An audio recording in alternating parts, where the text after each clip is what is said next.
মাছ মাংস দিয়ে তো ভাত প্রত্যেক দিন খাওয়াই হয়, একদিন যদি দেশি টমেটো দিয়ে আলু দিয়ে তরকারি করা হয় কেমন লাগে? আমার কিন্তু খুব ভালো লাগে।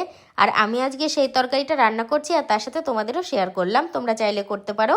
তো আমি শিলের মধ্যে জিরে, সর্ষে, আদা আর একটু পেঁয়াজ একসাথে বেটে নিয়েছি, তার সঙ্গে কাঁচা লঙ্কাও ছিল। আর এখানে আমি কড়াইটা বসিয়ে একটু আলু ভাপ দিয়ে তুলে নিলাম, খুব বেশি সিদ্ধ নয়। তো আলুগুলো তোলার পরে আমি কড়াইতে অল্প তেল দিয়ে লবণ ছাড়া টমেটোগুলো একটু হালকা সাঁতলে নিলাম, তাহলে তরকারিটা খেতে আরও বেশি ভালো লাগে, টমেটোর কাঁচা গ্যাসটা চলে যায়।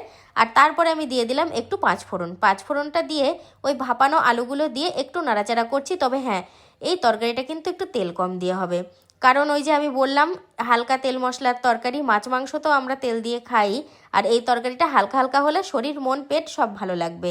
আর এখানে আমি বাটা মশলাটাও দিয়ে দিলাম, তারপরে খুব ভালো করে আলুর সাথে মশলার সাথে কষিয়ে নিচ্ছি।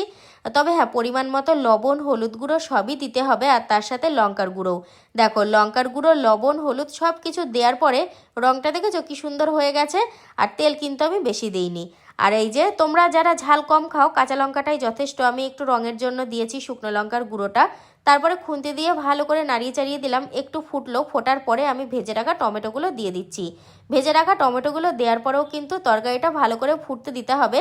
আর তারপরে কিছুক্ষণ ফোটার পরেই দেখো আমার তরকারিটা তৈরি হয়ে গেল, আর কত সুন্দর দেখতে হয়েছে, আর খেতেও কিন্তু খুব ভালো হয়েছে। আমি তো এরকম মাঝে মধ্যে খাই, তোমরাও করে খেও।